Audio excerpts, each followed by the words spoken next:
السلام علیکم ورحمۃ اللہ وبرکاتہ۔ ناظرین، استقبال ہے فکر و خبر اسٹوڈیو میں۔ میں رضوان احمد ندوی ملکی اور عالمی اہم خبروں کے ساتھ آج کے خبرنامے میں دیکھیے، کیا ملک میں دہشت پھیلا رہی ہندوتوادی تنظیموں کے خلاف ہوگی کوئی کارروائی، یا حکومت اور انتظامیہ کی خاموشی سے پیدا ہوں گے سنگین حالات۔ میانمار میں فوج نے بچوں اور خواتین سمیت 30 افراد کو کیا قتل، انسانی حقوق تنظیموں نے کیا تحقیقات کا مطالبہ۔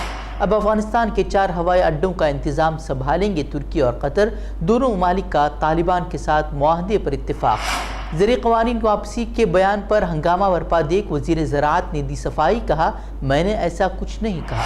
ہندوستان میں اب 15 سال سے زائد عمر کے بچوں کو بھی لگے گی ویکسین، وزیر اعظم مودی نے کیا اعلان۔ اومیکرون کے پھیلاؤ کو روکنے کے لیے کرناٹکا میں 10 دنوں کے لیے رات کا کرفیو نافذ، سالنوں کے اجتماعات پر بھی پابندی۔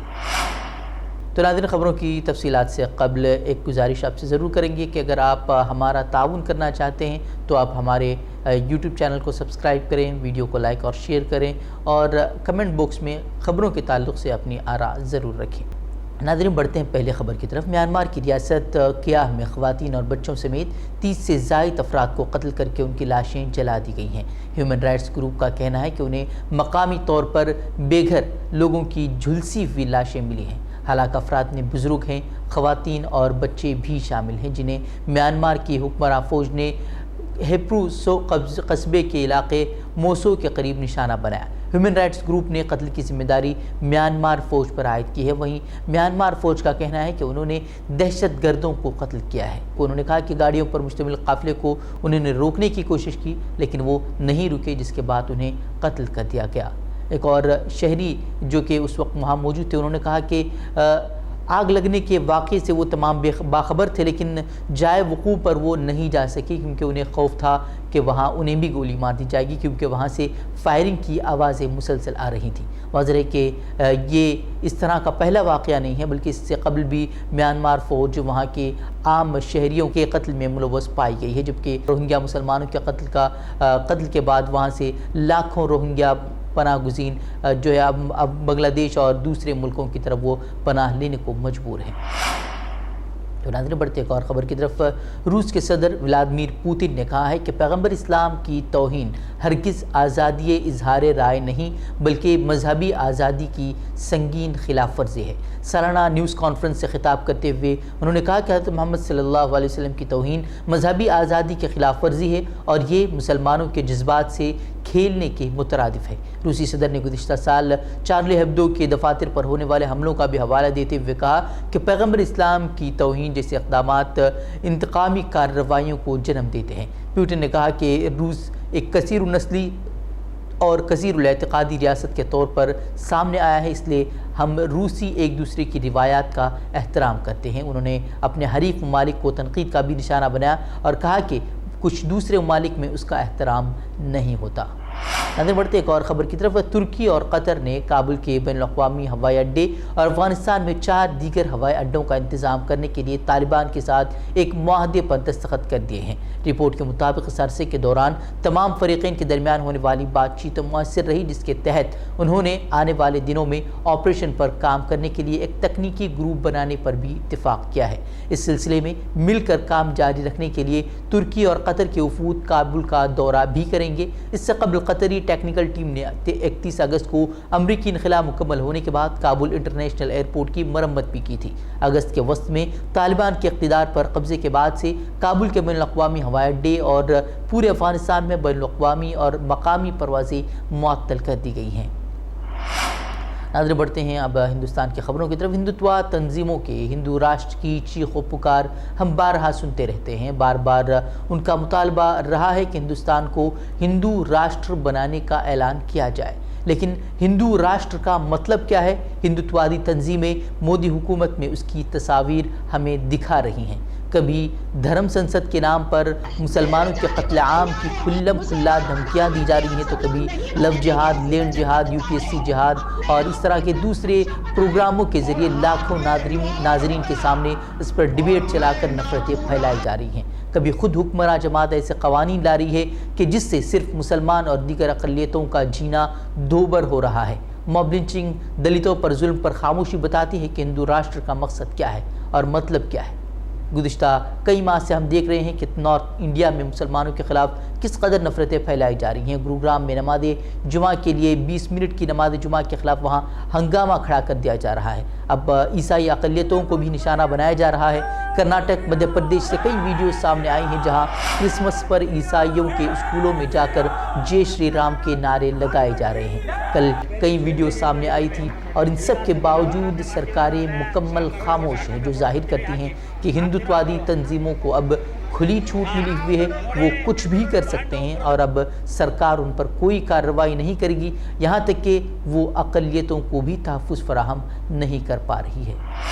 تو ناظرین بڑھتے ہیں ایک اور خبر کی طرف۔ یو پی اسمبلی انتخابات سے قبل ہار کے خوف سے مودی حکومت نے زرعی قوانین واپس لے لیے ہیں، لیکن اس کے بعد کل وزیر زراعت نریندر تومر نے ایک بیان دیتے ہوئے کہا تھا کہ ابھی صرف ایک قدم پیچھے لیا ہے، ہم مزید آگے بڑھیں گے، جس کے بعد ہنگامہ مچ گیا اور کسانوں نے بھی کھلم کھلا کہہ دیا کہ ہمیں بھی دہلی پہنچنے میں وقت نہیں لگے گا۔ اب تنازع بڑھتا دیکھ نریندر تومر نے صفائی دی ہے اور کہا ہے کہ میں نے ایسا کچھ بھی نہیں کہا۔ انہوں نے کہا کہ ایسی رپورٹیں مکمل طور پر غلط ہیں۔ وزیر نے کہا کہ میں نے کہا تھا کہ حکومت نے اچھے قوانین بنائے تھے، لیکن کچھ ناگزیر وجوہات کی بنا پر ہم نے انہیں واپس لے لیا۔ وزیر نے کہا کہ مرکزی حکومت کسانوں کی بہبود کے لیے کام کرتی رہے گی۔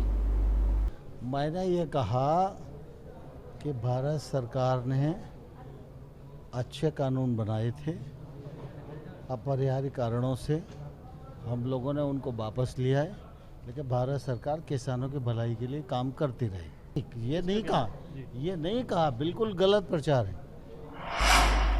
ناظرین بڑھتے ہیں ایک اور خبر کی طرف۔ ہندوستان میں کورونا وائرس کے اومیکرون ویریئنٹ کے کیسز میں لگاتار اضافہ درج کیا جا رہا ہے۔ مرکزی وزارت صحت کے اعداد و شمار کے مطابق ملک میں اومیکرون کے معاملوں کی مجموعی تعداد 422 ہو چکی ہے۔ مہاراشٹر اور دہلی میں اومیکرون کے سب سے زیادہ بالترتیب 108 اور 69 معاملوں کی تصدیق کی گئی ہے۔ در اثنا اومیکرون کے 422 مریضوں میں سے 130 مریض شفایابی حاصل کر چکے ہیں۔ وہیں اومیکرون کے پھیلاؤ کے خدشات کے درمیان وزیر اعظم مودی نے کل قوم کے نام خطاب کیا، جس میں انہوں نے کہا کہ 15 سے 20 سال تک کی عمر کے افراد کی ٹیکہ کاری 3 جنوری 2022 سے شروع کی جائے گی۔ اس کے علاوہ انہوں نے جنوری کے مہینے میں ہی طبی اہلکاروں، فرنٹ لائن ورکرز اور معمر افراد کے لیے کورونا کی احتیاطی خوراک فراہم کیے جانے کا بھی اعلان کیا۔ ساتھیوں، 15 سال سے 18 سال کی آیو کے بیچ کے جو بچے ہیں، اب ان کے لیے دیش میں ویکسینیشن پرارمبھ ہوگا۔ 2022 میں 3 جنوری کو سوموار کے دن سے اس کی شروعات کی جائے گی۔ یہ فیصلہ کورونا کے خلاف دیش کی لڑائی کو تو مضبوط کرے گا ہی، اسکول کالجوں میں جا رہے ہمارے بچوں کی اور ان کے ماتا پتا کی چنتا بھی کم کرے گا۔ اومیکرون سمیت کووڈ کے بڑھتے ہوئے انفیکشن کے پیش نظر مرکزی حکومت نے کیرل، مہاراشٹر اور میزورم سمیت 10 ریاستوں میں بھی مرکزی ٹیمیں تعینات کی ہیں، جو ہر شام اپنی رپورٹ پیش کریں گی۔ نظر بڑھتے ایک اور خبر کی طرف۔ کرناٹک حکومت نے بھی ریاست میں 28 دسمبر سے رات 10 بجے سے صبح 5 بجے کے درمیان 10 دنوں کے لیے رات کے کرفیو کا اعلان کیا ہے۔ رات کے کرفیو کے ساتھ ساتھ ریاستی حکومت نے نئے سال سے متعلق پارٹیوں اور اجتماعات کے لیے بھی کچھ پابندیوں کا اعلان کیا ہے۔ انہوں نے کہا کہ وزیر سیاحت نے کہا کہ بیرون احاطے میں کوئی تقریب، پارٹیاں نہیں ہوں گی، خاص طور پر ڈی جے کے ساتھ جشن منانے والوں اور بڑے اجتماعات پر کرناٹک میں مکمل طور پر پابندی عائد رہے گی۔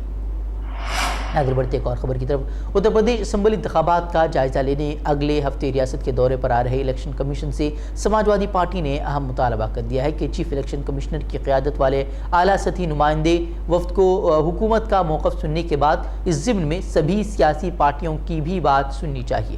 قابل ذکر ہے کہ chief election commission Sushil Chandra کی قیادت میں الیکشن کمیشن کی ایک ٹیم اتر پردیش میں انتخابی تیاریوں کا جائزہ لینے کے لیے 28 تا 30 دسمبر تک ریاست کا دورہ کرے گی۔ اس دوران کورونا کے بڑھتے انفیکشن کے پیش نظر انتخابات کو مؤخر کرنے کے لیے الہ آباد ہائی کورٹ کے اپیل کو پیش نظر رکھتے ہوئے الیکشن کمیشن اس پہلو پر بھی جانچ کرے گی۔ وہیں اب بی جے پی پر یہ بھی الزام عائد کیا جا رہا ہے کہ ہار کے خوف سے اب وہ الیکشن مؤخر کرنے پر بھی غور کر رہی ہے۔ آگے بڑھتے ایک اور خبر کی طرف۔ قومی راجدھانی اور اتراکھنڈ کے ہریدوار میں منعقد دھرم سنسد میں ہندو راشٹر کے قیام کے لیے مسلمانوں کو قتل عام کی دھمکی دینے والوں کے خلاف سخت کارروائی کا مطالبہ زور پکڑتا جا رہا ہے، کیونکہ ابھی تک ان کے خلاف کوئی بھی کارروائی نہیں ہوئی ہے۔ پولیس کا صرف یہ کہنا ہے کہ وہ نظر گڑھائے ہوئے اس معاملے پر۔ وہیں سوشل میڈیا پر بھی ملک کے باشعور اور انصاف پسند افراد کے ذریعے اس پر زبردست رد عمل کا اظہار کے بعد مین اسٹریم میڈیا بھی اب اس پر بحث کرنے لگا ہے۔ ہریدوار دھرم سنسد میں مسلمانوں کو کھلے عام دھمکی کے خلاف ترنمول کانگریس کے قومی ترجمان ساکن کھوکھلے نے بھی پولیس میں شکایت درج کرائی ہے۔ وہیں ہریدوار میں منعقدہ دھرم سنسد میں مسلمانوں کو قتل عام کی دھمکی دینے والے ملزمین ہنوز آزاد گھوم رہے ہیں اور پولیس ان کے خلاف کسی بھی طرح کی کوئی بھی کارروائی نہیں کر رہی۔ وہیں دھرم سنسد میں جو زہر اگلا گیا اس پر بی جے پی، آر ایس ایس اور مودی سرکار کی خاموشی بھی ایک بھیانک مستقبل کی طرف اشارہ کر رہی ہے۔ ناظرین بڑھتے ایک اور خبر کی طرف۔ آسام حکومت نے ریاستی اسمبلی میں یہ اعتراف کیا ہے کہ ریاست میں کسی بھی زمین پر غیر ملکیوں نے قبضہ نہیں کیا ہے۔ اس بیان کی اہمیت اس وقت بڑھ جاتی ہے جب چیف منسٹر ہیمنت بسوا سرما کی حکومت نے مبینہ طور پر زمین پر قبضہ کرنے والوں کے خلاف سرکاری اراضی کے پلاٹوں کو خالی کرنے کے لیے وسیع پیمانے پر بے دخلی مہم چلائی ہوئی ہے۔ جن لوگوں کو بے دخل کیا گیا ہے یا انہیں جگہ خالی کرنے کے لیے کہا گیا ہے، ان میں سے بہت سارے لوگ مسلمان ہیں جو پہلے سیلاب اور کٹاؤ کی وجہ سے اپنی زمین کھو چکے ہیں۔ اکتوبر میں ان میں سے ایک مہم کے دوران ریاست کے درانگ ضلع میں پولیس کی جانب سے بے دخلی کے خلاف احتجاج کرنے والے دیہاتیوں پر گولی چلائی گئی تھی، جس میں 2 افراد بھی مارے گئے تھے، جس کے بعد کافی ہنگامہ بھی مچا تھا۔ اس آپریشن سے متعلق ایک معاملے میں داخل کیے گئے ایک حلف نامے میں آسام حکومت نے گوہاٹی ہائی کورٹ میں دعویٰ کیا تھا کہ دھولپور سے نکالے گئے 40% لوگ مشکوک شہری تھے۔ حالانکہ ایسے میں سوال یہ اٹھتا ہے کہ کیا بی جے پی حکمراں ریاستیں بغیر کسی وجہ کے مسلمانوں کو پریشان کر رہی ہیں؟ کیا صرف ہندوتو کے ایجنڈے کو فروغ دینے کے لیے سب کام کیے جا رہے ہیں؟ کیا اب ہندوستان میں مسلمانوں کا جینا مشکل بنانے پر بی جے پی سرکاریں تلے ہوئے ہیں؟ آپ اس خبر پر کیا سوچتے ہیں؟ کمنٹ باکس میں اپنی رائے ضرور رکھیں۔ تو ناظرین، آج کی خبروں میں اتنا ہی۔ کل پھر ہوگی ملاقات مزید اہم خبروں کے ساتھ، تب تک کے لیے ہمیں اجازت دیں۔ السلام علیکم ورحمۃ اللہ وبرکاتہ۔